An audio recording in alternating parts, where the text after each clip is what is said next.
Conference चल रही है। रविशंकर प्रसाद मीडिया से मुखातिब हैं। उन्होंने देश को मजबूत किया। क्या कहना चाह रहे हैं कांग्रेस के प्रवक्ता? मैं उनको बताना चाहूंगा कि दुनिया में कहीं भी हिंदू हैं, ये भारत का सांस्कृतिक, नैतिक और संवैधानिक कर्तव्य बनता है मानवीय अधिकारों के आधार पर कि उनकी सुरक्षा की बातचीत की जाए। और अगर अडवाणी जी, राजनाथ जी और बीजेपी ने यह विषय उठाया है तो इस तरह की हल्की बात करना यह बहुत दुर्भाग्यपूर्ण है और मैं इसकी भर्त्सना करता हूं। The comment of the Congress spokesperson mister Shakeel Ahmed Khan about the BJP's top leader and former Deputy Prime Minister Shri L.K. Advani is not only condemnable but beyond all standards of political propriety.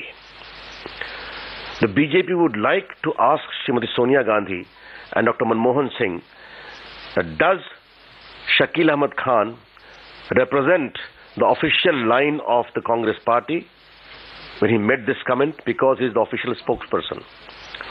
And what he means by saying all this? Partition happened. Unfortunately, millions of Hindus were uprooted. Dr. Manmohan Singh became the Prime Minister. Late Shri Indra Gujral became the Prime Minister. Advani ji also came. Many others became top journalists, top generals, businessmen. What does he mean by saying all this? I think the Congress party needs to restrain him. And the larger issue remains, it is the civilizational, cultural, moral and constitutional obligation of India to ensure that whenever Hindus world over are persecuted, the issues of human rights concerning them must be raised. And in Pakistan, their condition is indeed very pitiable, as we all know. Therefore, in the light of all this, I can only say that Shakil Ahmad Khan has made a comment which is baseless, below political propriety and dignity, and the BJP condemns it with all the force at its command. जहां तक सुरेश कलमाडी को chargesheet करने का सवाल है, ये काम CBI के द्वारा।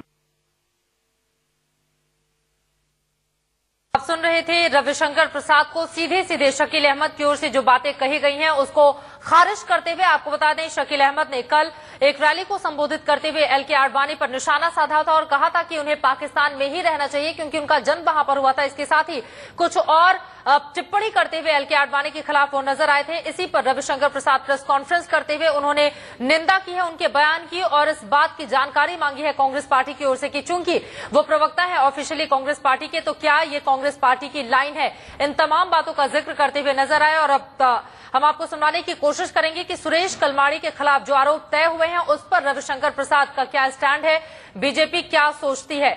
दोबारा से एक बार फिर से रुख कर लेते हैं रविशंकर की प्रेस कॉन्फ्रेंस का।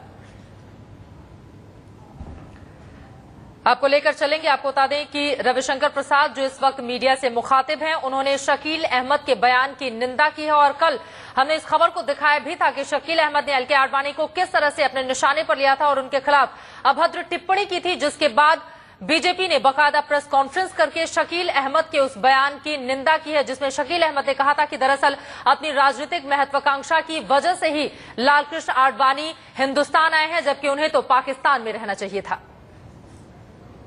To fairly and honestly investigate the role of the entire Sheila Dikshit government as far as massive irregularities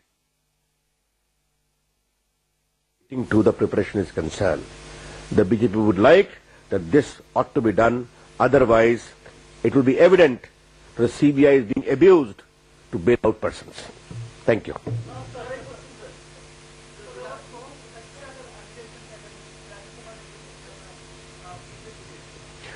We will examine about the facts and then we'll give appropriate comments.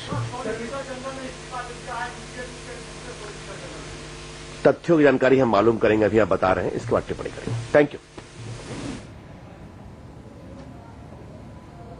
BJP के वरिष्ठ नेता रविशंकर प्रसाद को आप सुन रहे थे। जिस तरह से आरोप तय किए गए हैं सुरेश कलमाडी के खिलाफ